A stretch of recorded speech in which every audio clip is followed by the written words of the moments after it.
আজকে আমরা সমাধান করব র্যাপিড টেস্টের 8 নম্বর মডেল। তো এর আগে তোমরা নিশ্চয়ই 7টা মডেল ভালো করে দেখে নিয়েছো এবং প্রশ্নগুলো ভালো করে বুঝে নিয়েছো। তো আমরা চলে আসি প্রথম আমাদের প্রশ্ন 8 নম্বর মডেলের। তোমরা বইটা ফলো করবে, খুব ভালো প্রশ্নগুলো করেছে যেগুলো খুবই 2021 যারা পরীক্ষার্থী তোমাদের জন্য খুবই গুরুত্বপূর্ণ। তো প্রথম আমরা গ্রুপ বি প্রশ্নগুলো করি। 1 নম্বর প্রশ্ন দিয়েছে, একটি সমান্তরাল পাত ধারকের দুটি পাতের ক্ষেত্রফলে একটি পাতে প্লাস কিউ অন্য পাতে মাইনাস কিউ আধান আছে, তাহলে দুটি পাতের মধ্যে কত আকর্ষণ বল কাজ করছে। তো এই দুখানে যদি সমান্তরাল পাত ধরি, এটা মাইনাস, তাহলে এর আধান হলো প্লাস কিউ, মাইনাস কিউ, এটা গ্রাউন্ড, এটা ব্যাটারির সাথে যুক্ত আছে। তো এখানে তড়িৎ ক্ষেত্রটা এদিকে হবে। এটাকে 1 নম্বর পাত ধরলাম, এটাকে 2 নম্বর। ছবিটা ক্লিয়ার আসছে তো? হ্যাঁ। তো আমরা কি জানি, সমতল এখানে যে ফিল্ড সেটা কিন্তু দুটো পাতের জন্য। তাহলে দ্বিতীয় পাত বল অনুভব করবে প্রথম পাতের তড়িৎ ক্ষেত্রের জন্য, আবার প্রথম পাত বল অনুভব করবে দ্বিতীয় পাতের তড়িৎ ক্ষেত্রের জন্য। তো আমরা জানি ই যেটা হয় 1 নম্বর পাতের জন্য যে তড়িৎ ক্ষেত্র সেটা কত হবে, সিগমা বাই 2 এপসিলন 0। সিগমা মানে কিউ বাই এ, তাহলে 2 এপসিলন 0 এ। তাহলে ফোর্স মানে কি জানি, তাহলে এই যে তড়িৎ বল কাজ করছে 2 এর উপর 1 এর জন্য, 1 এর তড়িৎ ক্ষেত্র এটা, আবার 2 এর জন্য 1 এর উপর আমরা বার করব, একই বেরোবে। তাহলে F সমান কিউ। তাহলে বলের মানটা কত চলে এলো, কিউ স্কয়ার বাই 2 এপসিলন 0 এ। তাহলে তড়িৎ বলের মানটা চলে এলো এটা F সমান কিউ স্কয়ার 2 এপসিলন 0 এ। 2 নম্বর প্রশ্ন সমাধান তোমাদের করিয়ে দিয়েছি। ভোল্টমিটারের সাহায্যে কোষের তড়িৎচালক বল সঠিকভাবে মাপা যায় না কেন? কারণ ভোল্টমিটার নিষ্পন্ন অবস্থায় কাজ করে না, তার জন্য একটা নষ্ট ভোল্টের জন্য কিছু পরিমাণ ভোল্টেজ কম আসে। আর তড়িৎচালক বল সঠিকভাবে মাপার জন্য কি ব্যবহার করা হয়, পোটেনশিওমিটার। তোমরা জানো, কারণ পোটেনশিওমিটার নিষ্পন্ন অবস্থায় কাজ করে নষ্ট ভোল্ট, এর জন্য কোনো ভোল্টেজ বাদ যায় না। তড়িৎ কোষের যে তড়িৎচালক বল বা বিভব পার্থক্য মুক্ত বর্তনীতে সেটাই পোটেনশিওমিটারে পরিমাপ করা যায়। আচ্ছা, ডুয়েল অথবা ভোল্টমিটার এবং অ্যামমিটার কিভাবে যুক্ত করা হয় বর্তনীতে? ভোল্টমিটার যুক্ত করা হয় সমান্তরালে, কারণ বিভব পার্থক্য মাপা হবে ডুয়েল অথবা। তাহলে কোন একটা রোধের সাথে রোধের দু প্রান্তে বিভব পার্থক্য মাপবো, তার জন্য এই দুটো প্রান্তে ভোল্টমিটার যুক্ত করা হবে। এটা মাপছি বিভব পার্থক্য, তার জন্য সমান্তরালে।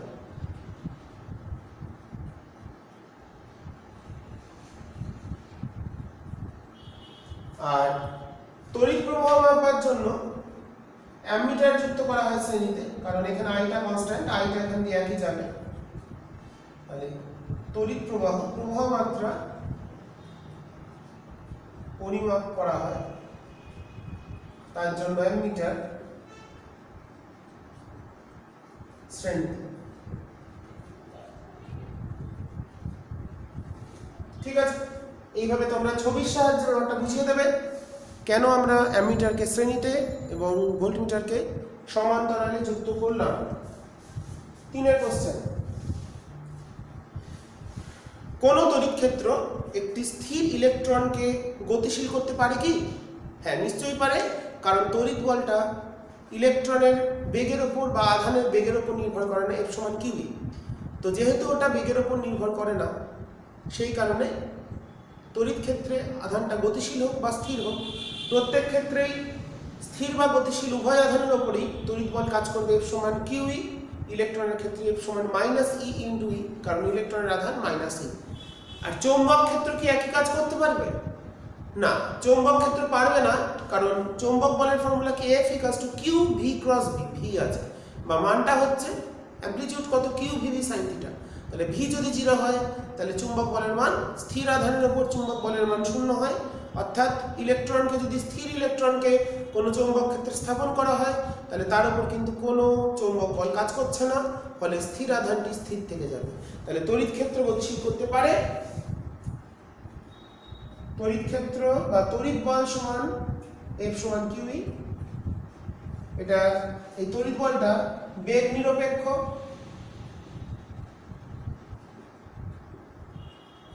তাই স্থির ইলেকট্রনকে গতিশীল করতে পারবে। আর চৌম্বক বল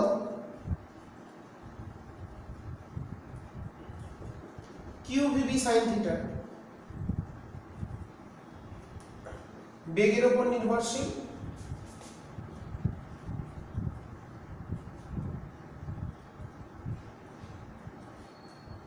তাই স্থির হলে বেগ 0 হলে বলের মানটা 0 হয়, তাই চৌম্বক বল বা চৌম্বক ক্ষেত্র কোনো স্থির ইলেকট্রনকে গতিশীল করতে পারবে না।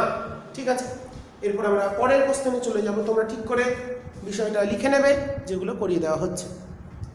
নেক্সট আমাদের প্রশ্ন,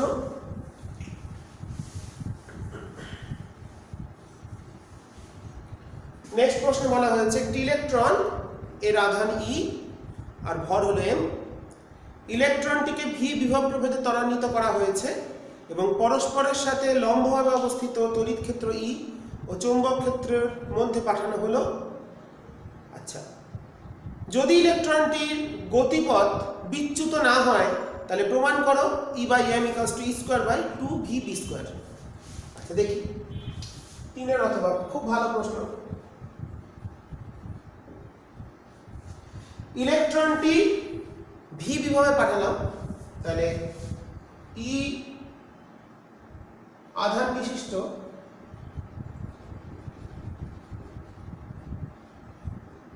ইলেকট্রনকে ভি বিভব পার্থক্যে মধ্যে ত্বরান্বিত করলে অর্জিত গতিশক্তি ½ mv² সমান ev। ওকে, তো সেটা তার গতিপথ থেকে বিচ্যুত হবে না কখন? যদি তার উপর মোট লব্ধি বল 0 হয়, অর্থাৎ এদিকে তড়িৎ ক্ষেত্র, এদিকে চুম্বক ক্ষেত্র, একটি ইলেকট্রনকে পাঠানো হয়েছে, ভি বেগে যাচ্ছে ইলেকট্রনটা, এদিকে তড়িৎ ক্ষেত্র, এদিকে চুম্বক ক্ষেত্র, তাহলে তড়িৎ বলটা কোন দিকে কাজ করবে? ইলেকট্রন যেহেতু মাইনাস, তাহলে তড়িৎ ক্ষেত্রের উল্টো দিকে তড়িৎ বল -E × E, আর তড়িৎ ক্ষেত্রের দিকে চৌম্বক বল, কারণ চৌম্বক বলের ফর্মুলা কি? Q V × B। তাহলে V × B করলে আসছে নিচের দিক, মাইনাস আছে ইলেকট্রন, তাহলে ফোর্সটা কাজ করে উপর দিকে, তাহলে ম্যাগনেটিক ফোর্স কাজ করছে উপর দিকে, ইলেকট্রিক ফোর্স কাজ করছে নিচের দিকে। তাহলে ব্যালেন্স হয়ে যাবে। যদি ব্যালেন্স হয় তাহলে সেক্ষেত্রে তার ইলেকট্রনটি তার গতিপথ থেকে বিচ্যুত হবে না।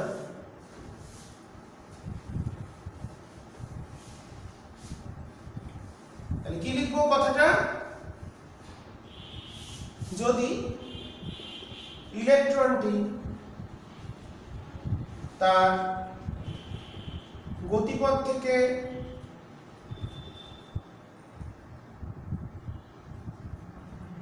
বিচ্যুত না হয়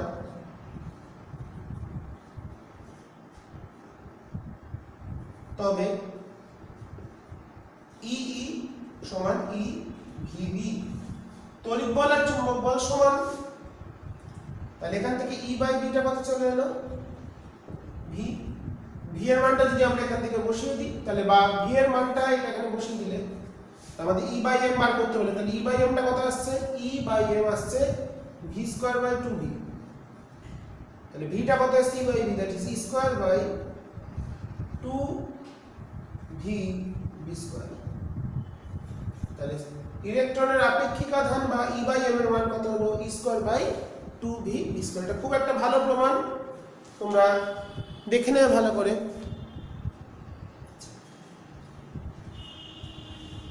এরপর বলেছে যে স্টোকস রেখা ও বিপরীত স্টোকস রেখা কি আমরা জানি কোনো বিচ্ছুরক মাধ্যমের মধ্যে রামান ক্রিয়াতে আমরা পড়েছি কোনো বিচ্ছুরক মাধ্যমের মধ্যে দিয়ে যদি কোনো একটা ফোটনকে পাঠানো হয় সেই ক্ষেত্রে দু রকম প্রধান তরঙ্গ দৈর্ঘ্য ছাড়াও নির্গত যে তরঙ্গ দৈর্ঘ্য বা ফোটন সেটা তিন রকম ফোটন পাওয়া যায় একটার ক্ষেত্রে তরঙ্গ দৈর্ঘ্য বেশি একটা তরঙ্গ দৈর্ঘ্য সমান একটা তরঙ্গ দৈর্ঘ্য কম যেটা তরঙ্গ দৈর্ঘ্য বেশি সেটাকে স্টোকস লাইন আর যেটা কম সেটাকে অ্যান্টি স্টোকস লাইন বা বিপরীত স্টোকস রেখা বলা হয় এটা তোমরা বইতে থিওরিটা পেয়ে যাবে নেক্সট কোশ্চেন 4 অথবা অঙ্ক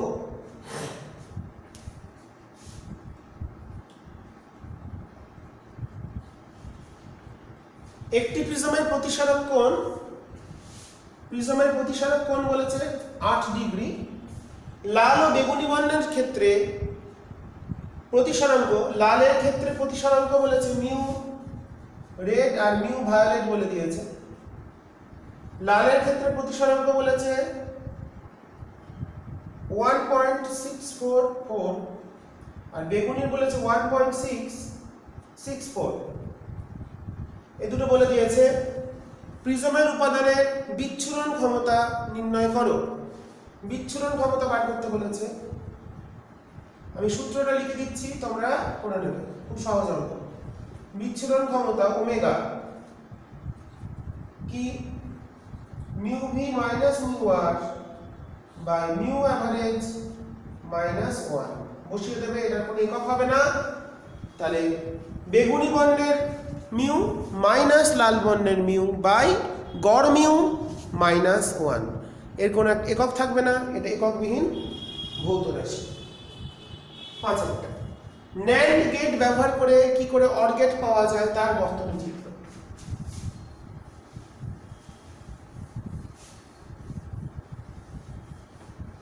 এই পেজে প্রতিটা প্রশ্ন ভালো তোমরা প্রশ্নগুলো অবশ্যই ভালো করে দেখবে অঙ্কটা করে নেবে জানাবে উত্তরটা মিলল কিনা বা না থাকলে মিলিয়ে নেবে বলবে দিদি আমি দেখে বলে দেবো 5 ন্যান্ড গেট থেকে অর গেট আমাদের কি করতে হবে কোন একটা ন্যান্ড গেটের দুটো ইনপুটকে কমন করে তাহলে এ ইনপুট দেওয়া হলো তাহলে এখানে পাবো এ নট বা এ কমপ্লিমেন্ট সিমিলারলি আর একটা নেবো একই রকম ভাবে ন্যান্ড সেখানে পাঠাবো বি ইনপুট দিলাম তাহলে এখানে বেরোবে বি নট এই দুটো ইনপুটকে জুড়ে দেবো তৃতীয় একটা ন্যান্ড গেটের ইনপুটে এই দুটো আউটপুটকে তাহলে এখানে এর কাজ গুণ করে উল্টে দেবা তাহলে A not and B not whole not De Morgan's rule অনুসারে এ বি মানে দুবার কমপ্লিমেন্ট মানে এ তাহলে ওয়াই হলো ওয়াইটা চলে এলো এ অর বি তাহলে ওয়াই চলে এলো এ অর বি মানে এটা অর গেট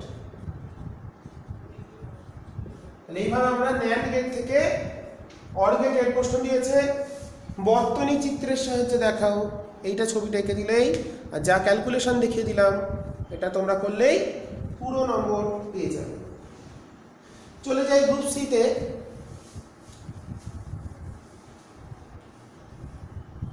মুছে দিলাম গ্রুপ সি তে শুরু করব আমরা গ্রুপ সি তে প্রথম প্রশ্ন দিয়েছে গাউসের উপপাদ্যটি বিবৃত করতে পারবে কুলম্বের উপপাদ্য থেকে কিভাবে গাউসের উপপাদ্য পাওয়া যায় সেটা প্রতিষ্ঠা করো কুলম্বের সূত্র থেকে গাউসের উপপাদ্য 6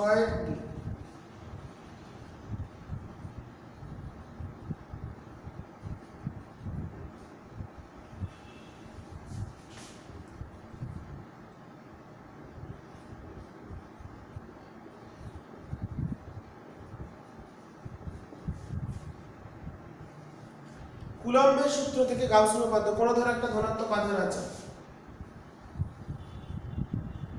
প্লাস কিউ তাকে ঘিরে তার থেকে আর দূরত্বে একটা আধান নিলাম তাহলে এদের উপর যে ফোর্সটা কাজ করবে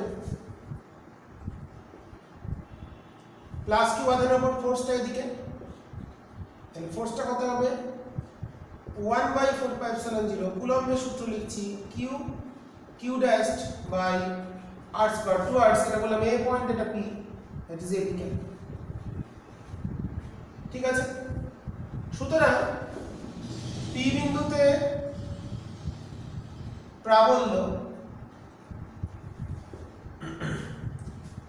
প্রাবল্য কত হবে? E সমান f by q dash q by 4πε0 r square এদিকে। এবার দেখো গাউসের উপপাদ্য কি বলছে? কোনো বদ্ধ তলের মধ্যে দিয়ে অতিক্রান্ত তড়িৎ ফ্লাক্স বদ্ধ তল দ্বারা আবদ্ধ আধানের q/ε0 গুণ। সুতরাং r ব্যাসার্ধের গোলীয় বদ্ধ তলের মধ্যে দিয়ে অতিক্রান্ত মোট তড়িৎ ফ্লাক্স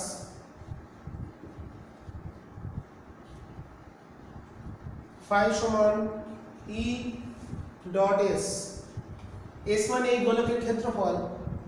তো আমরা দেখো এখানে যদি ছোট্ট একটা ds ধরি, তার ক্ষেত্রফলটা কোন দিকে? বাইরের দিকে। তার মানে E তড়িৎ ক্ষেত্র, তড়িৎ বল আর লম্ব উপাংশ মানে যেটা ক্ষেত্র ভেক্টর তার একই দিকে আছে, তাহলে এটা E ডট S লিখতে পারি। এটা এসছে কত? q/4πε0 r স্কয়ার, আর এটার পুরো ক্ষেত্রফল কত হবে? গোলকের 4π r স্কয়ার।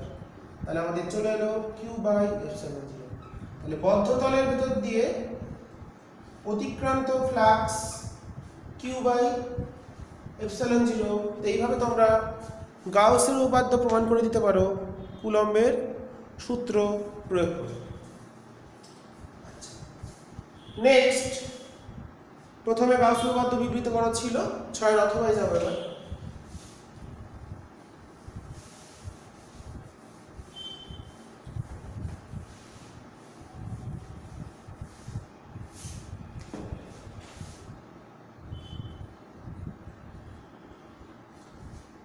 অথবা q1 ও q2 মানের আধান পরস্পর থেকে d দূরত্বে রাখা হলো। দুটো আধান বলে দিয়েছে q1 আর q2, এরা d দূরত্বে রাখা হয়েছে। এদের জন্য যে তড়িৎ ক্ষেত্র সৃষ্টি হয় তার কোনো বিন্দুতে তড়িৎ ক্ষেত্র প্রাবল্য শূন্য নয়। এর থেকে এদের জন্য যে তড়িৎ ক্ষেত্র সৃষ্টি হয় তা কোনো বিন্দুতেই তড়িৎ প্রাবল্য শূন্য নয়। এর থেকে তুমি কি সিদ্ধান্ত নেবে? মানে এদের জন্য যে মধ্যবর্তী স্থানে যে তড়িৎ ক্ষেত্র সৃষ্টি হলো, ধরো এখানে একটা যদি বিন্দু নিই,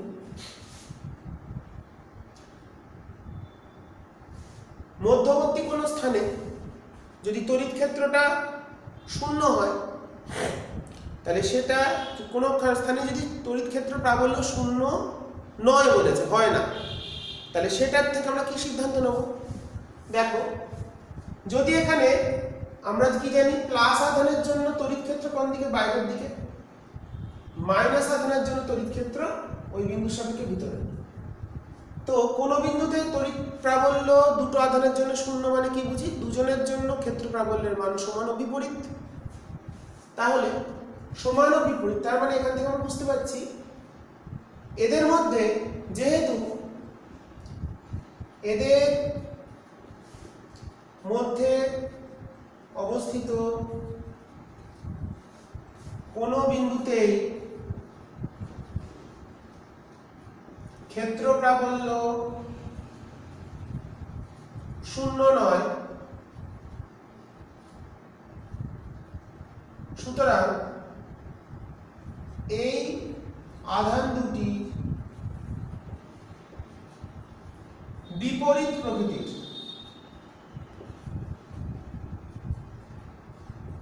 মানে একটা প্লাস হলে একটা মাইনাস। কেন?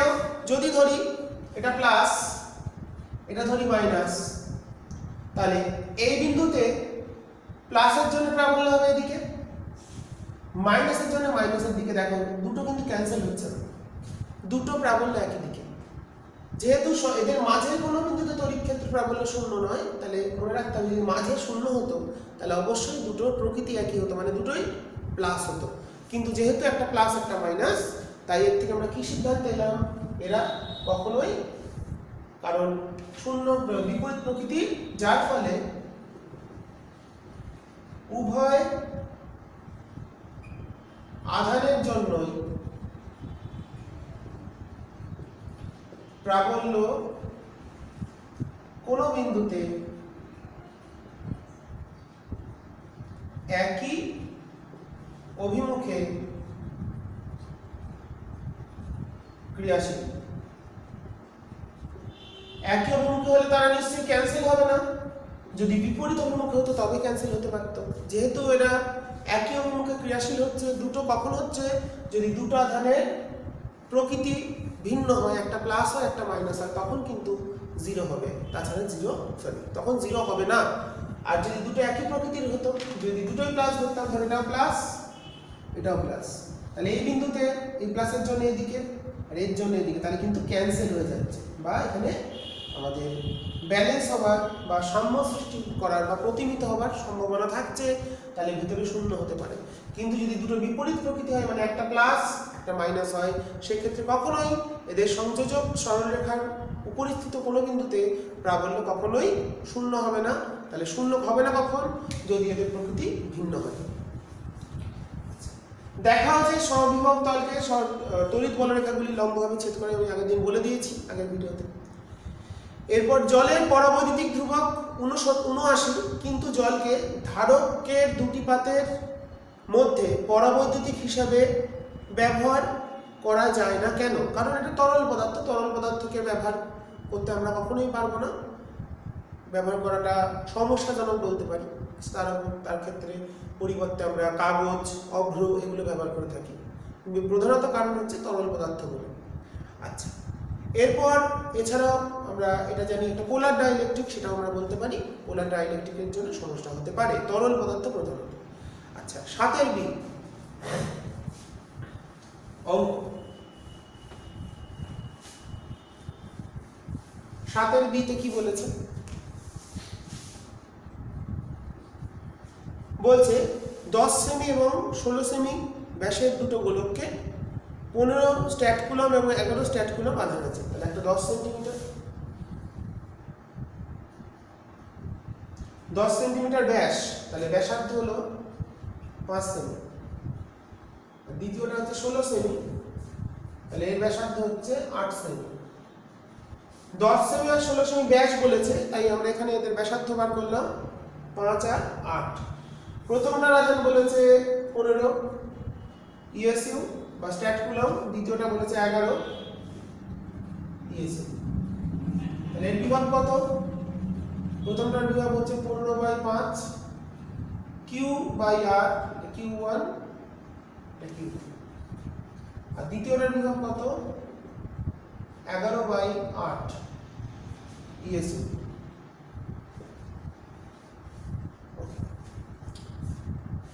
গোলক দুটিকে তামার তার দিয়ে যুক্ত সংযোগ ঘটালে প্রথম গোলক থেকে দ্বিতীয় গোলকে কতটা আধান স্থানান্তরিত হবে? গোলক দুটিকে যদি তার দিয়ে যুক্ত করি, দেখতে পাচ্ছি এটা উচ্চ বিভব, এটা উচ্চ, এখানে V1 > V2, তাহলে তার দিয়ে যুক্ত করলাম, তাহলে কতটা আধান বিভব প্রবাহিত হবে? ডেল্টা কিউ পরিমাণ। তো তার ক্ষেত্রে ডেল্টা কিউ পরিমাণ যদি আধান প্রবাহিত হয়, তাহলে সেই ক্ষেত্রে আমরা বার করি। তো আধান বন্টনের পর প্রথমবার করব সাধারণ বিভব কত হবে, মানে সমান হলে কত হবে? V সমান Q1 + Q2 by R1 + R2 বা C1 + C2, একই ব্যাপার। Q1 + Q2 তাহলে কত হচ্ছে? 15 + 11 বাই 5 + 8, 26/13, মানে 2 ইএসি। 2 স্ট্যাট ভোল্ট বিভব হচ্ছে প্রত্যেকটা। তাহলে অতএব প্রবাহিত আধান, প্রথমের আধান কত ছিল? প্রথমটা কে দেওয়া আধান দেবে? এ দেবে। ডেল্টা কিউ সমান Q1 - Q1 dash. Q1 dash মানে কি? প্রথমে আধান ছিল কত? Q1, বন্টনের পর হলো Q1 ড্যাশ, তাহলে প্রথমে কত ছিল C1 V1 মানে হচ্ছে আমাদের কত ছিল 15, পরে কত হবে 5 × 2, 5 হচ্ছে ব্যাসার্ধ আর বিভব হচ্ছে VR, তাহলে হচ্ছে 5 ESU বা 5 স্ট্যাট কুলম্ব। তাহলে 5 স্ট্যাট কুলম্ব আধান প্রবাহিত হচ্ছে প্রথম গোলক থেকে দ্বিতীয় গোলকে। এটা কি সূত্র ব্যবহার করলাম, Q1 ড্যাশ লিখলাম R1 × V বা C1 × V, কারণ CGS এ ব্যাসার্ধ আর ধারকত্ব সমান হয়, CGS এ ব্যাসার্ধ আর ধারকত্ব সমান হয়, তাই C1 টা কত 5 স্ট্যাট ফ্যারাড আর V কত বেরিয়েছে 2, তাহলে 5 2, তাহলে বন্টনের আগে ছিল 15, পরে হলো 10, তাহলে কতটা আধান দিয়ে দিয়েছে 5 স্ট্যাট কুলম্ব আধান দিয়ে দিয়েছে। আচ্ছা, তারপর একটা অঙ্ক করব আমরা আগে।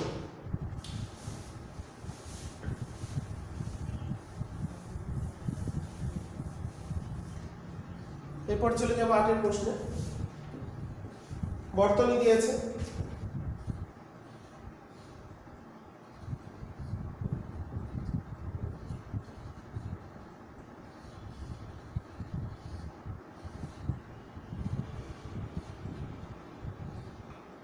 ব্যাটারির ভোল্টেজ 18 ভোল্ট, আভ্যন্তরীণ রোধ 0.5 ওহম, এইটা দিয়েছে 4 ওহম। প্রশ্ন কি দিয়েছে, প্রতিটি রোধের প্রবাহ মাত্রা কত, ধারকের সঞ্চিত আধান কত। দেখো এখান দিয়ে যাচ্ছে I, এদিকে I, এখানে যাবে না কারণ ক্যাপাসিটর আছে, তাহলে এখানে আইটা হবে, এর I হবে 0, এদিকে এলো, তাহলে আইটা কত হচ্ছে 18/4 প্লাস 0.5, 18/4 মানে 9 2 36 মানে 4 অ্যাম্পিয়ার, তাহলে 4 অ্যাম্পিয়ার প্রবাহ, তাহলে এটা বললাম মানে A, এটা B, তাহলে VAB কত হবে, AB বিভব কত হবে IR, I কত 4 × 4 16 ভোল্ট। অতএব ধারকের বিভব প্রভেদ, এই দুটোর মধ্যে যে ভোল্টেজ হবে সেটাই ধারকের ভোল্টেজ, সমান V সমান 16 ভোল্ট। কারণ স্টেডি স্টেটে ধারক কাজ করে, আমাদের এই বর্তনীগুলো স্টেডি স্টেট, আমরা বর্তনী করছি, স্টেডি স্টেটে ধারক পুরোপুরি চার্জ বাহিত হয়ে থাকে, সেই ক্ষেত্রে বর্তনী প্রবাহ শূন্য হয়, তাহলে V সমান যদি হয় অতএব সঞ্চিত আধান Q সমান CV, তাহলে C কত দিয়েছে 3 × 16 48 মাইক্রোকুলম্ব, আর 4 ওহম রোধে প্রবাহ কত বেরোলো আমাদের 4 অ্যাম্পিয়ার,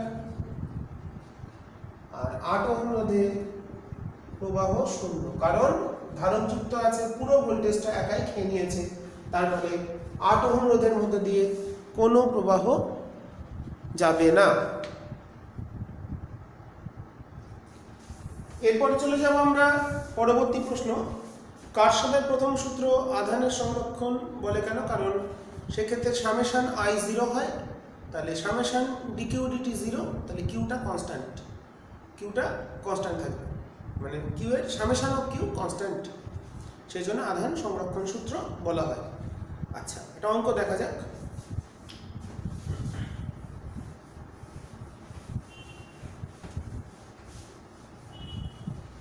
আটের অথবা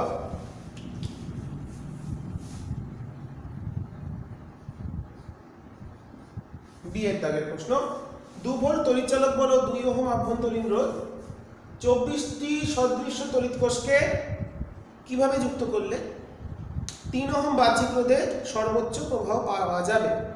আচ্ছা, ধরলাম প্রতি শ্রেণীতে xটি কোষ আর ওয়াইটি সারি, মানে কোষের মিশ্র সমবায়। এরকম করে আছে এক্স খানা প্রত্যেকটায়, এরকম কতগুলো সারি আছে ওয়াই খানা।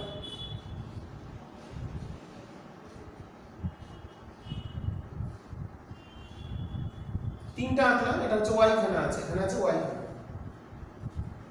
তাহলে এক্স ওয়াই সমান বলে দিয়েছে 24। ঠিক আছে, এদের সঙ্গে বাহ্যিক রোধ 3 ওহম, এটা ক্যাপিটাল আর, প্রত্যেকটা তড়িৎচালক বল ই, আর আভ্যন্তরীণ রোধ হচ্ছে স্মল আর। আমরা কি জানি সর্বোচ্চ প্রবাহের শর্ত বাহ্যিক রোধ যখন তুল্য আভ্যন্তরীণ রোধের সমান হবে। সর্বোচ্চ প্রবাহ মাত্রা সর্বোচ্চ হবে যখন আর সমান মোট আভ্যন্তরীণ রোধ কত হবে এক্স আর বাই ওয়াই। তাহলে এক্স বাই ওয়াই কত চলে আসছে আর বাই আর। বাহ্যিক রোধ দিয়েছে 3 ওহম আর আভ্যন্তরীণ রোধ দিয়েছে কত 2 ওহম। তাহলে এক্স ওয়াই হচ্ছে 24 আর এক্স বাই ওয়াই হচ্ছে 3 এর 2। তাহলে এই দুটো যদি আমরা গুণ করি দুটো সমীকরণ, তাহলে 24 গুণ 3 এর 2 সমান আসছে আমাদের, এই দুটো গুণ করলে আসছে এক্স স্কয়ার। তাহলে এক্স কত চলে এলো √36 মানে 6। তাহলে ওয়াই হবে কত 4। তাহলে প্রতি শ্রেণীতে রাখতে হবে 6টা করে আর চারটে সারি করতে হবে। তাহলে আমরা পেয়ে যাব সর্বোচ্চ প্রবাহ। আর প্রবাহ মাত্রার সর্বোচ্চ মান কত, I maximum x e by 2r। তাহলে এক্স কত বেরিয়েছে 6, তড়িৎচালক বল কত দিয়েছে 2 ভোল্ট বাই 2 ইন্টু আর কত দিয়েছে 3। তাহলে 3 গুণে 6, তাহলে 2 অ্যাম্পিয়ার। তাহলে সর্বোচ্চ প্রবাহ মাত্রা, এটা সর্বোচ্চ প্রবাহ। তাহলে সর্বোচ্চ প্রবাহ পেতে গেলে তুল্য আভ্যন্তরীণ রোধ বাহ্যিক রোধের সাথে সমান হতে হবে। 9 কোশ্চেন দিয়েছে, বায়োসাভার্টের সূত্রটি লেখো পারবে। আর আই এল দৈর্ঘ্যের একটি বর্গক্ষেত্রের মধ্যে দিয়ে আই প্রবাহ যাচ্ছে, তাহলে কেন্দ্রে চৌম্বক ক্ষেত্র কত এটাও দেখিয়ে দিই।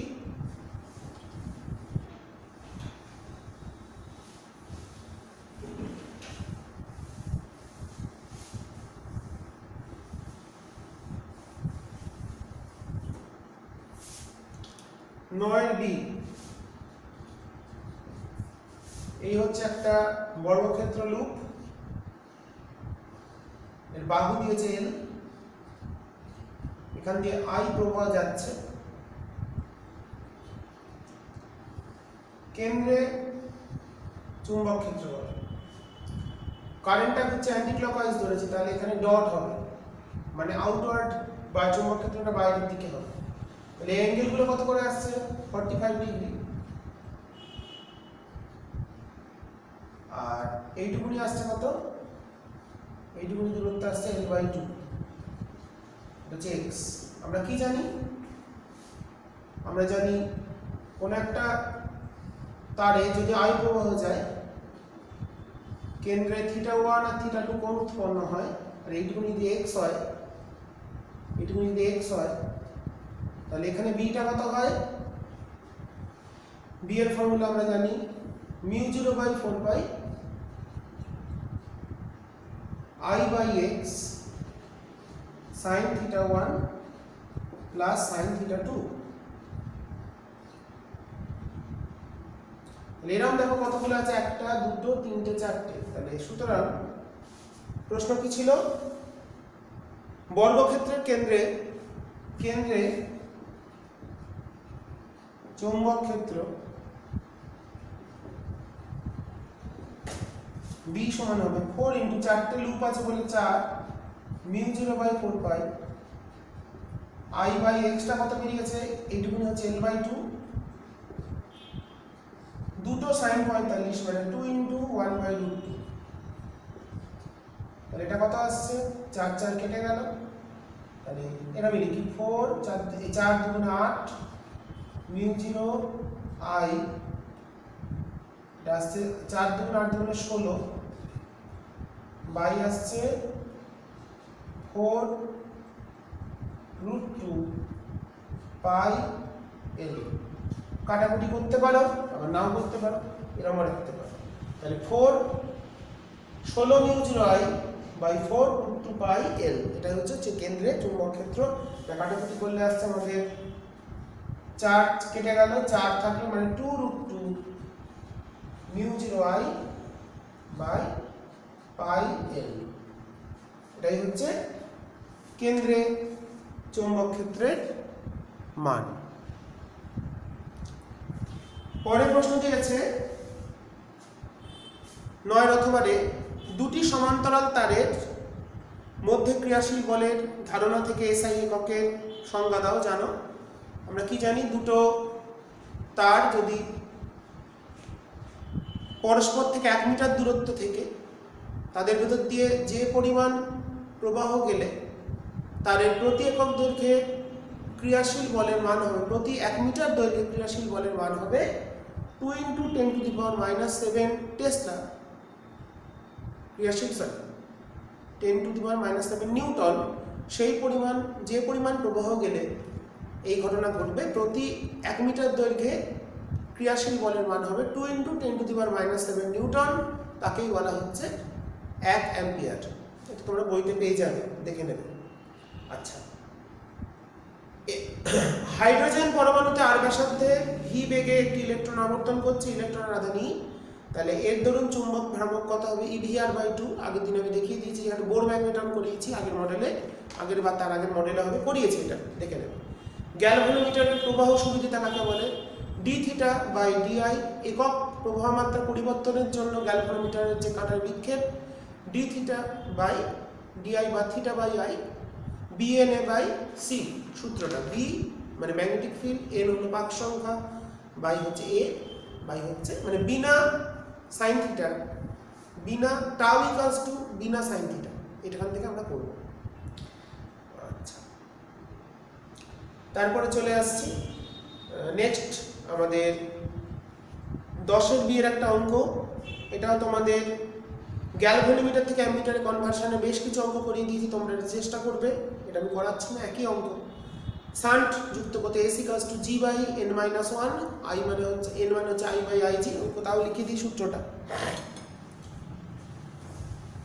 তোমরা ক্যালকুলেট করে নেবে। সময় নষ্ট না করে আমরা যতটা তাড়াতাড়ি পারি করব, কারণ দেখতেও তো হবে তোমাদের, তাড়াতাড়ি তো করতেই হবে। আচ্ছা, 10-এর বি, শান্ট পার করতে হবে S/G/I/Ig -1। S শান্টের মানটা বার করে নেবে। G দিয়ে দিয়েছে হচ্ছে 25 ওহম, I দিয়ে দিয়েছে হচ্ছে 2 অ্যাম্পিয়ার, Ig দিয়ে দিয়েছে 25 milli ampere, sorry 20 milli ampere, মানে 20 × 10⁻³ অ্যাম্পিয়ার। এখান থেকে শান্টটা বার করবে, উত্তরটা ওহমে বেরোবে। এই শান্ট যুক্ত করতে হবে। আচ্ছা, 11-এ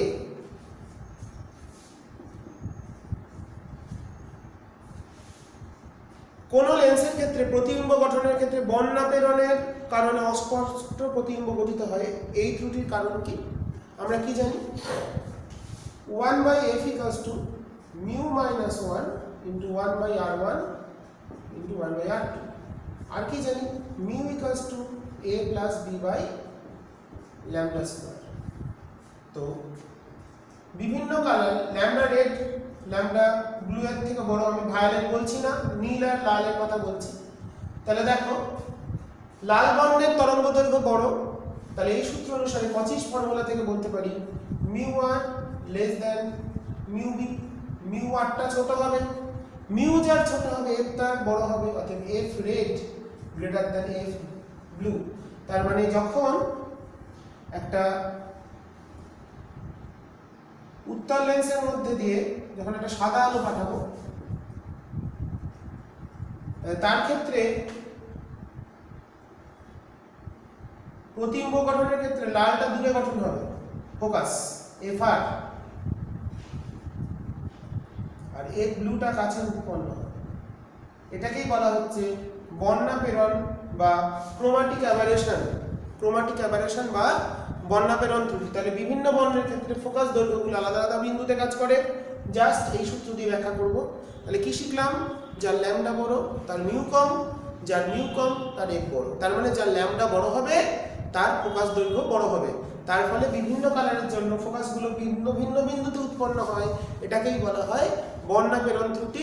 এই ত্রুটি আমাকে যদি দূর করতে হয়, বর্ণাপেরণ জনিত সমস্যা কিভাবে দূর করব? আমরা অবর্ণ যুগল ব্যবহার করব।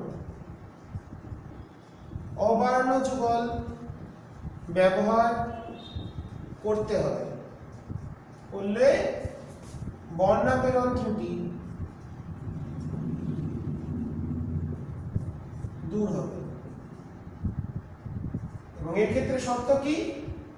ω1/f1 প্লাস ω2/f2 সমান 0। এটা অবর্ণ যুগলের শর্ত। পারলে প্রমাণটা করে রাখবে, সব বইতে থাকে না। যদি না পারো আমাকে কমেন্টে জানাবে, আমি পরের দিন অবশ্যই দেখিয়ে দেবো। চাইনি বলে করালাম না, সময় নষ্ট হবে। তাহলে অবর্ণ যুগল ব্যবহার করলে বর্ণাপেরণ ত্রুটি দূর হয়। আর কেন ভিন্ন ভিন্ন কোন লেন্সের ক্ষেত্রে বর্ণাপেরণ ত্রুটি হচ্ছে কারণ, এবং প্রতিবিম্বটা অস্পষ্ট হচ্ছে কারণ বিভিন্ন বর্ণের ক্ষেত্রে বিভিন্ন ফোকাস দৈর্ঘ্যগুলো আলাদা। কারণ বর্ণের যার তরঙ্গ দৈর্ঘ্য বেশি তার প্রতিসরাঙ্ক কম, প্রতিসরাঙ্ক যার কম লেন্স নির্মাতার সূত্র অনুসারে তার ফোকাস দৈর্ঘ্যটা বড় হয়ে যায়। তার ফলে লালের ফোকাস দৈর্ঘ্য বেশি, লালটা এখান থেকে সাদা আলো পাঠালে লালটা দূরে ফোকাস করবে, নীলটা আগে ফোকাস করবে। তার ফলে প্রতিবিম্বটা স্প্রেড হয়ে যাবে বা একটু ছন্ন ছাড়া গোছের প্রতিবিম্ব তৈরি হবে। অবর্ণ যুগলটা দেখতে কেমন? একটা উত্তল লেন্স, একটা অবতল লেন্স, দুটোকে একসাথে কম্বাইন করে ব্যবহার করা হবে। এইটাকে বলা হচ্ছে অবর্ণ যুগল। আচ্ছা, গোলীয় দর্পণের ক্ষেত্রে এই সমস্যা দেখা যায় না। গোলীয় দর্পণে যেটা দেখা যায় সেটা গোলকাপেরণ ত্রুটি, সেটা উপাক্ষীয় রশ্মি। আর অক্ষাপসারী রশ্মির ক্ষেত্রে ফোকাসগুলো এক বিন্দুতে হয় না, সেটাকে গোলকাপেরণ ত্রুটি বলা হয়। আচ্ছা, 11 অথবা। এরপর আমরা 11 অথবায় যাব।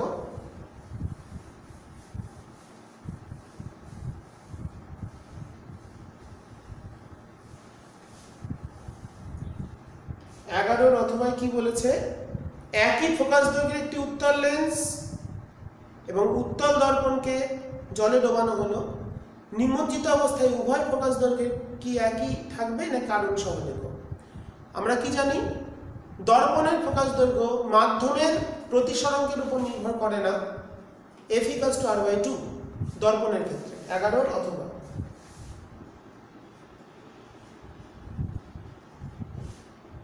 উত্তল দর্পণের ক্ষেত্রে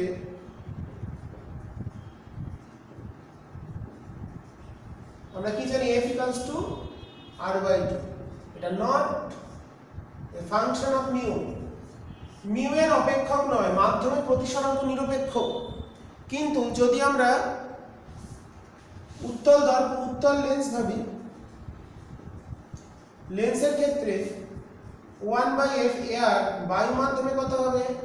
AR মিউ গ্লাস -1 1/r1, এটা প্লাস হয়ে যায় 1/r2। আর জলে 1/f ওয়াটার কত হবে?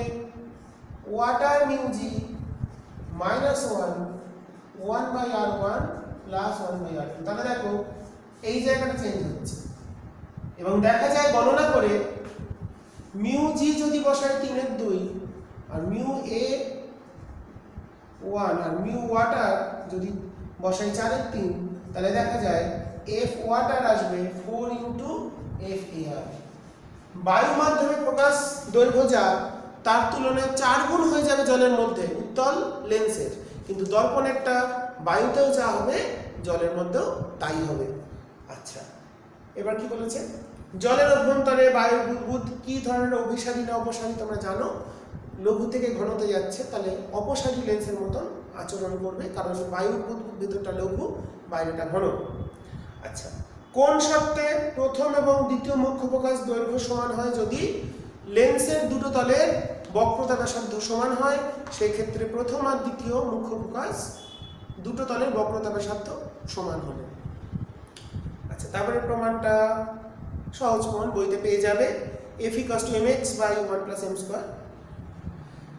তারপরে আর ভালো প্রশ্ন কি আছে, আকাশের সব তারা একই, পরে দিচ্ছে আকাশের সব তারা একই দূরত্বে আছে বলে মনে হয়, কারণ দূরত্বটা সেক্ষেত্রে উৎসটা অনেক দূরে আছে, সোর্সটা অসীম দূরত্ব হিসেবে ভাবি, তাছাড়া মাধ্যমের ঘনত্ব, বায়ু মাধ্যমের ঘনত্ব সব জায়গায় সমান হয় না, সেই জন্য সেক্ষেত্রে দূরত্বটা প্রকৃত দূরত্ব আমরা বুঝতে পারি না। আচ্ছা, 13-2 একটা অঙ্ক, 13B ক্লিয়ার আসছে সব? 13B তে বলেছে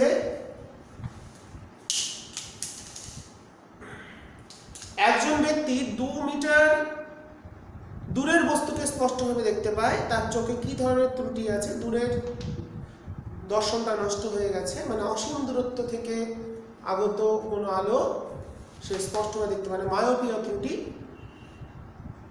আর এই ত্রুটি দূর করবে কিভাবে, অবতল লেন্স ব্যবহার করব, এবং তার ক্ষেত্রে আমাদের 1/v - 1/f = 1/f।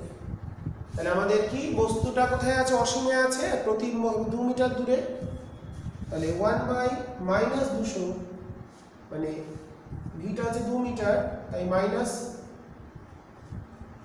দুটোই মাইনাস আমি বলেছিলাম, তোমরা আগের ভিডিওতে ফলো করেছো, বস্তু আছে অসীমে, তাহলে 1/f, তাহলে একটা আসছে কত, -200 সেমি, তাহলে তার পাওয়ার হবে 100/-200 মানে হাফ, মানে -0.5 ডায়াপ্টার। ক্ষমতা সম্পন্ন একটা অবতল লেন্সের চশমা তাকে ব্যবহার করতে হবে, -0.5 ডায়াপ্টার ক্ষমতা সম্পন্ন অবতল লেন্স তাকে ব্যবহার করতে হবে, এবং তার চোখে মায়োপিয়া ত্রুটি দূর হয়ে যাবে। আচ্ছা, পরিবাহী এবং অর্ধপরিবাহী পার্থক্য পারবে তোমরা। ট্রানজিস্টরের ভূমির বেধ এবং ডোপিং কেন কম করা হয়, ঘনত্ব জানো, কারণ ওখানে যদি ডোপিং কম করি, তাহলে যখন এমিটার থেকে মুখ্য বাহকগুলো ভূমিকে অতিক্রম করে কালেক্টরের দিকে পৌঁছায়, তখন ওখানে রিকম্বিনেশন কম হবে, ফলে আইবি বেস কারেন্টটাকে কম করার জন্য ওখানে রিকম্বিনেশন কম করা হয়, যাতে কম হয় তার জন্য ওখানে কনসেন্ট্রেশন কম রাখা হয়। আচ্ছা, 15 ডি গ্রুপে চলে এসেছি। সচলতা বলতে কি বোঝো, মিউ, ভিডি = μe, মানে VD/E একক ক্ষেত্র প্রাবল্যের জন্য ইলেকট্রন দ্বারা ইলেকট্রনের যে বেগ, অনুপ্রবাহের বেগ বা বিচলন বেগ, সেটাই হলো সচলতা, পেয়ে যাবে বইতে। আচ্ছা, বিচলন বেগের ধারণা থেকে ওহমের সূত্র প্রতিষ্ঠা বইতে আছে, দেখে নেবে। কার্বন রোধকের একটা দিয়েছে, পারবে করতে রোধের নির্ণয়, তোমরা জানো, black, brown, red, orange, yellow, এখানে যে সিরিজ সেটা থেকে পড়ে নেবে। আচ্ছা, ডোপিং ঘনত্ব বৃদ্ধি করলে পিএন জাংশনের নিঃশেষিত অঞ্চলের বেধের কি পরিবর্তন হবে, ডোপিং ঘনত্ব বৃদ্ধি করা হলে, যদি ডোপিংয়ের মাত্রা বাড়িয়ে দিই, তাহলে নিঃশেষিত অঞ্চলের বেধ বৃদ্ধি পাবে। আচ্ছা, পিএন জাংশন ডায়োডের ভিআই লেখচিত্র অঙ্কন করো, আগেই বলে দিয়েছি, ভিডিও ক্লাস ফলো করবে, সব ভিডিও ক্লাসে এগুলো পেয়ে যাবে। পূর্ণ তরঙ্গ একমুখী কারক বর্তনী, ভিডিও ক্লাস ফলো করবে, তোমরা পেয়ে যাবে। সেমিকন্ডাক্টরের ভিডিও ক্লাসে পূর্ণ তরঙ্গ একমুখী কারক বর্তনী, ইনপুট আউটপুটের প্রতি পেজে আসছে, অবশ্যই দেখে নেবে, ভালো করে বুঝে নিয়ে করবে, আর গ্রাফগুলো দেখবে, কারণ গ্রাফ কিন্তু তোমাদের ছায়া প্রকাশনী বইতে খুব একটা সঠিকভাবে থাকে না, আঁকলে কিন্তু নম্বর পাবে না। ঠিক করে তোমরা ভালো যদি কোনো বই ফলো করো, এইচসি ভার্মা বা ডিসি পান্ডে, সেখানে গ্রাফগুলো ফলো করতে পারো, কিংবা তোমরা এনসিইআরটির বই ফলো করতে পারো, কিন্তু তোমাদের যে নর্মাল যে বই, সেই বইগুলো কিন্তু গ্রাফগুলো বা বর্তনীগুলো সঠিক পুরোপুরি থাকে না। তোমরা চেষ্টা করবে একটু ভালো বই ফলো করার। যদি বই ফলো করতে অসুবিধা হয়, আমার ভিডিও ক্লাসগুলো ফলো করবে, সব ডিটেলসে করে দেওয়া আছে। সেমিকন্ডাক্টরের ভিডিও ক্লাস আমি ভিডিওর মাঝখানে লিঙ্কগুলো দিয়ে দিই, তোমরা অবশ্যই দেখবে। আচ্ছা, কমন এমিটার বর্তনী চিত্র, ইনপুট আউটপুট বৈশিষ্ট্য লেখচিত্র করে দেওয়া আছে। আচ্ছা, কমন এমিটার এবং কমন বেস বিবর্ধকের ক্ষেত্রে এসি ইনপুট সিগন্যাল দেওয়া হলো, সেক্ষেত্রে প্রাপ্ত আউটপুট কমন বেস তোমাদের সিলেবাসে নিয়ে এটা খুব একটা গুরুত্বপূর্ণ নয়। কমন এমিটারের ক্ষেত্রে আমাদের যেটা হয়, সেটা আউটপুটটা ইনপুট আউটপুট ভোল্টেজের মধ্যে ফেজ ডিফারেন্সটা হয়ে যায় 180 ডিগ্রি, এটাই হলো একটা প্রধান বৈশিষ্ট্য।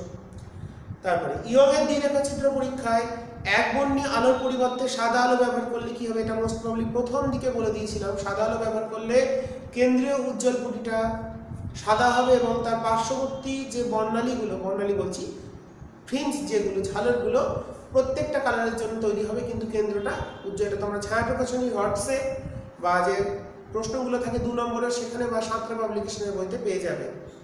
আচ্ছা, ঝালরের ব্যতিচারে ঝালর প্রস্থের রাশিমালা নির্ণয় করো, পেয়ে যাবে, আমার ভিডিও ক্লাসও আছে, দেখতে পারো বা বইতেও ফলো করতে পারো, যেটা খুশি। অপবর্তন ব্যতিচারের পার্থক্য লেখো, পারবে। পোলারয়েড কি জানো? লাস্ট 17C একটা অঙ্ক আছে, পোলারয়েডের অঙ্ক দেখে নিই।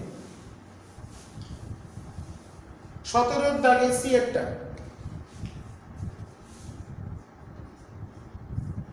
কি বলছে, P1 P2 P3 তিনটি পোলারয়েডকে, তিনটি সমবর্তক ফলককে রাখা হলো। P1 আর P3 এর মধ্যবর্তী কোণ 90 ডিগ্রি। মানে ধরো এটা যদি এইভাবে থাকে, এটা আমি সমবর্তক দেখাচ্ছি, এটা অপটিক অ্যাক্সিস, এটা তাহলে ওটা কেমন হবে? ওটা থাকবে ঠিক এইভাবে, মানে 90 ডিগ্রি, এটার সঙ্গে ওটা 90 ডিগ্রি।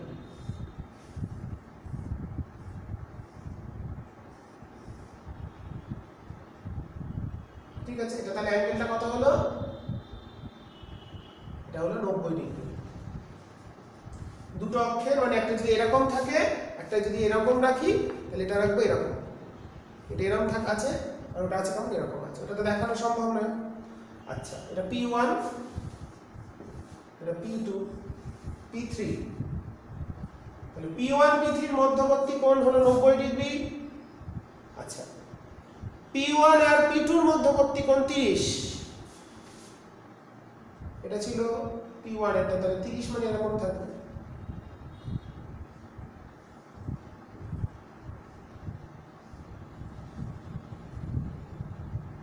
তাহলে এটা হলো 30। তাহলে এই দুজনের মধ্যে কোণের পার্থক্য হচ্ছে, থিটাটা হচ্ছে 30, এই দুজনের মধ্যে পার্থক্য হচ্ছে 60। P1 P2 এর মধ্যে কোণ হলো 30, P2 P3 এর মধ্যে হলো 60।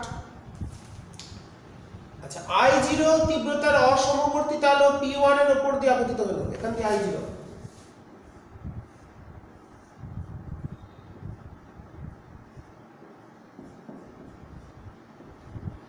এটা অসমবর্তিত।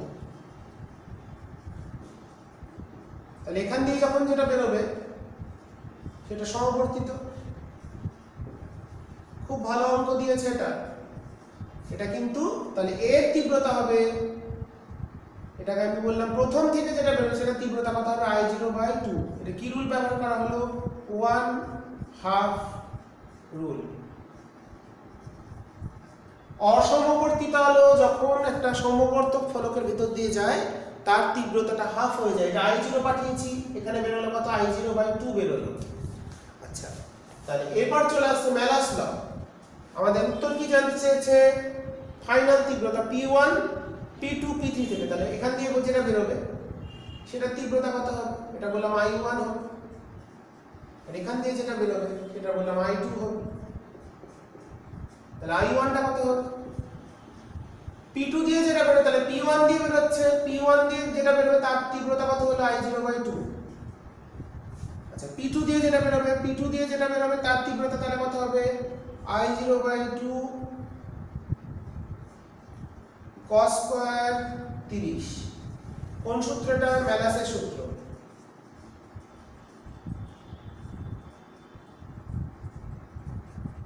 ম্যালাসের সূত্র অনুসারে তাহলে এটা কত হলো? I0/2 cos 30 মানে হচ্ছে 3/2 এর হোল স্কয়ার, মানে 3/4, মানে 3/8 I0। আর I2 টা কত? তাহলে P3 দিয়ে যেটা বেরোবে তার তীব্রতা হলো I2, তাহলে সেটা কত হবে? I1 ইনটু, এখানে I1 গিয়ে পড়ছে, cos স্কয়ার 60 ডিগ্রি। তাহলে I1 টা কত ছিল?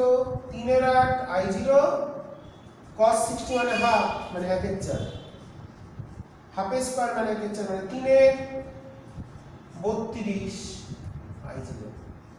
তাহলে P1 দিয়ে যেটা বেরোলো তার তীব্রতা হলো I0/2, P2 দিয়ে যেটা বেরোলো তার তীব্রতা হলো 3/8 I0, P3 দিয়ে যেটা বেরোলো সেটার তীব্রতা হলো 3/32 I0। তাহলে অসমবর্তিত থেকে সমবর্তিত হলে হলো হাফ, 1/2 টুল কাজে লাগবে।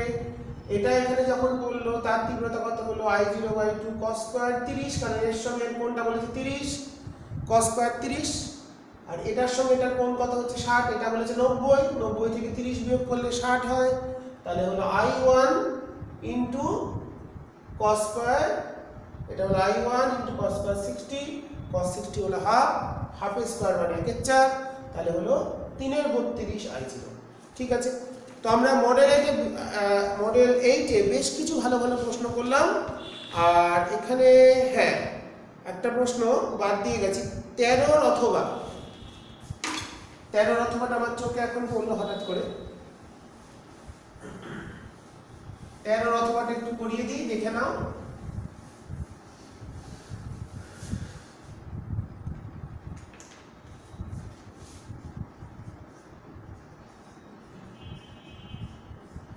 বলেছে নববীক্ষণ যন্ত্রের অসীম দূরত্বে প্রতিবিম্ব গঠনের ক্ষেত্রে পরিষ্কার রশ্মিচিত্র অঙ্কন করো। আচ্ছা, নববীক্ষণ যন্ত্রে কি থাকে? প্রথম থাকে হচ্ছে অবজেক্টিভ লেন্স বা অভিলক্ষ্য। একটা বস্তুকে রাখা হয়, গেল এর ফোকাস দূরত্ব একটু বড় নেওয়া হয়, তার জন্য একটা সদ্বিম্ব গঠিত হবে। সরি,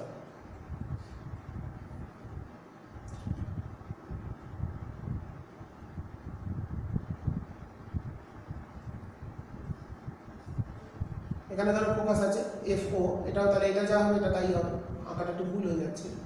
মানে গেল, এখান দিয়ে গেল, এখান থেকে একটা গেল, তারা সদ্বিম্ব গঠিত হবে।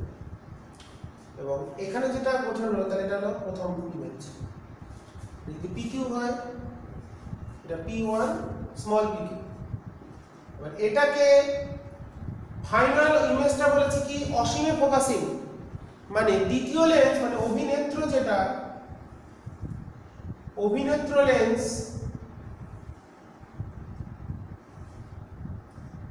তার জন্য প্রতিবিম্বটা হবে অসীমে। তার মানে এর যেটা বস্তু PQ তার প্রতিবিম্ব স্মল PQ সেটা দ্বিতীয় লেন্সের ফোকাসে থাকতে হবে, মানে এটাকে FO হতে হবে। FO বলছি, FE আইপিস, এটা হচ্ছে অভিলক্ষ্য, অভিনেত্রটাকে ছোট নিতে হবে, তাহলে ভালো হবে। তাহলে প্রতিবিম্বটা কেমন হবে? অসীম মানে হচ্ছে সমান্তরাল কতগুলো সরল রেখা,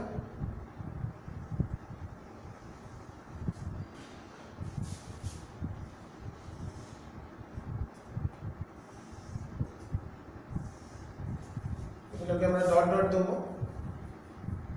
অসীমে গেলে তো আমরা জানি ডট ডট দিতে হয়। তাহলে এই হচ্ছে, তাহলে এটা হচ্ছে, তাহলে অসীমে ফোকাসিং করতে গেলে কি করতে হবে? যাতে করে আমার এই ফোকাস দূরত্বটা এর যে ইমেজ হবে সেটা যেন এর ফোকাসে থাকে। তাহলে ফোকাস যদি এরকম যে দূরে বড় হতো তাহলে তো সমস্যা ছিল। তাহলে আমার তার মানে অভিলক্ষ্য লেন্সের ফোকাসটা হবে বড়, অভিনেত্রটা হবে ছোট। সরি, হ্যাঁ, অভিনেত্রটা হবে ছোট, আইপিসটা হবে ছোট, অবজেক্টিভটা হবে বড়। আচ্ছা, বুঝতেই পারলে কেন বড় কেন ছোট। দ্বিতীয় প্রশ্ন সেটাই দিয়েছে, এটা ঠিক আছে। তো আজকের ক্লাসে আমরা বেশ কিছু ভালো প্রশ্ন আলোচনা করলাম। তোমরা MCQ ACQ গুলো দেখবে, একটু আমি দেখে নিই, তাও পারবে করতে, কোনো সমস্যা নেই। যদি কোনো MCQ ACQ আটকায় আমাকে অবশ্যই কমেন্টে জানাবে, আমি নিশ্চয়ই সেটা বলে দেওয়ার চেষ্টা করব। ACQ গুলো কি? অভ্রের পরবৈদ্যুতিক ধ্রুবক 5.4 বলতে কি বোঝো? তড়িৎভেদ্যতা। তড়িৎভেদ্যতা কত? তড়িৎভেদ্যতা হচ্ছে এপসালন সমান K এপসালন 0। K হলো 5.4 আর এপসালন 0 এর মান জানো 8.85 10⁻⁻12 coulomb square per newton metre square. তাহলে উত্তরটা কত হলো? 5.4 হলো কে এর মান, আর এপসাইলন জিরোর মান আমরা জানি, গুণ করে দেবো, যেটা উত্তর আসবে। কোন অবস্থায় একটি অয়স্চুম্বক পদার্থ পরাচুম্বক পদার্থে পরিণত হয়? 20 বিন্দুতে, 20 উষ্ণতায়। আচ্ছা, কোন স্থানে বিচ্যুতি কোণ 10 ডিগ্রি ইস্ট বলতে কি বোঝো? কোন স্থান, তার মানে ওই স্থানে ভূচুম্বক ক্ষেত্রের যে চৌম্বক মধ্যতল আর ভৌগোলিক মধ্যতল পরস্পর 10 ডিগ্রি কোণে, ভৌগোলিক মধ্যতল আর চৌম্বক মধ্যতলটা 10 ডিগ্রি কোণে নত হবে, এবং এক্ষেত্রে আমাদের ইস্ট যেটা মানে পূর্ব দিক, যেটা পূর্ব দিকে সাথে 10 ডিগ্রি কোণে নত হবে। আচ্ছা, তরঙ্গমুখ জানি কি? কোনো একটা বিন্দুস্থ থেকে তরঙ্গগুলো যখন কোনো একটা মাধ্যমে ছড়িয়ে পড়ে, তারা একটা তলের ওপর গিয়ে অবস্থান করে, গোলীয় তলের ওপর বিন্দুস্থ থেকে হলে সেই তলটাকে বলা হয় তরঙ্গমুখ, যার উপর অবস্থিত প্রতিটি বিন্দু সমদশা সম্পন্ন, এটাকে তরঙ্গমুখ বলে। আচ্ছা, নিঃশেষিত অঞ্চল কি? যখন কোনো একটা পিএন ডায়োড তৈরি করা হয়, তার মধ্যবর্তী অঞ্চলে একটা উচ্চ বিভব পার্থক্যযুক্ত অঞ্চল সৃষ্টি হয়, যেটাকে বলা হচ্ছে ব্যারিয়ার পোটেনশিয়াল, উচ্চ বিভবযুক্ত। সেই অঞ্চলে কোনো গতিশীল বা মোবাইল আধান বা চার্জ থাকে না, কি থাকে? উচ্চ বিভব পার্থক্য। এই অঞ্চলটাকে বলা হচ্ছে নিঃশেষিত অঞ্চল। এখানে হোল ইলেকট্রন নিঃশেষ হয়ে গেছে, সেই জন্য নিঃশেষিত। পূর্ণ তরঙ্গ একমুখীকরণ ইনপুট আউটপুটের কম্পাঙ্কের সম্পর্ক কি? ইনপুটের কম্পাঙ্ক যা হবে, আউটপুটের কম্পাঙ্ক দ্বিগুণ হবে। যদি ইনপুটটা 50 হার্জ দিই, আউটপুটটা হবে 100 হার্জ। ঠিক আছে, শর্ট কোশ্চেনগুলো বলে দিলাম, তোমরা বাকি এমসিকিউগুলো একটু করার চেষ্টা করবে। আজকে এখানেই আলোচনা শেষ করছি। তোমরা বলেছো কারেন্ট থেকে একটা ভিডিও বানাতে, অবশ্যই বানিয়ে দেবো, চেষ্টা করবো বানানোর। আর তোমরা ভালো করে দেখতে থাকো এবং সমাধানগুলো ভালো করে করে নাও। এরপরের দিন আমরা 9 নম্বর মডেল, আমার ইচ্ছে যে 10-12টা করি, অন্য কিছু আবার অন্য কোনো বই ফলো করাবো। আর যদি বলো কোনো সেটের কোনো প্রবলেম আটকায়, সেটা অবশ্যই কমেন্টে জানাবে। ঠিক আছে, কমেন্টে জানাবে। বই থেকে অনেক ভালো ভালো প্রশ্ন আছে, অন্যান্য মডেল মোড তো অনেকগুলো আছে। আর সালের প্রশ্নগুলো যদি তোমরা নিজেরা করার চেষ্টা করো, বলেছিল একজন, সালের প্রশ্নগুলো যদি আটকায়, সেটা তোমরা একটু বলবে কত দাগের প্রশ্নটা, আমি নিশ্চয়ই করিয়ে দেবো। সেটা তোমাদের দায়িত্ব, যারা দেখছো বা যারা বলছো। পুরো করানো সবসময় সম্ভব হয় না, সময় সাপেক্ষ ব্যাপার। তো তোমরা বলবে কোন প্রশ্নটা পাচ্ছ না।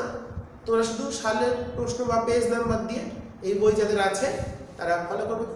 খুবই একটা সামান্য দামের মধ্যে বইটা করেছে, খুব বেশি না। তোমরা আশা করি সবাই নিয়েছে বইটা। কোশ্চেনগুলো নিশ্চয়ই ভালো দেখার জন্য। এখন আমাদের এবিটিএ বা অন্য কোনো টেস্ট পেপার বেরোয়নি, তার আগে আমাদের কিন্তু এটা একটু করে নিতে হবে। তোমরা করতে থাকো এবং ভালো করে প্র্যাকটিস করে নাও। আজকে এখানেই আলোচনা শেষ করছি, আবার পরের দিন নতুন ভিডিও ক্লাস নিয়ে আমরা চলে আসবো। আজকে এখানেই শেষ করলাম। ভালো করে সবাই পড়াশোনা করো।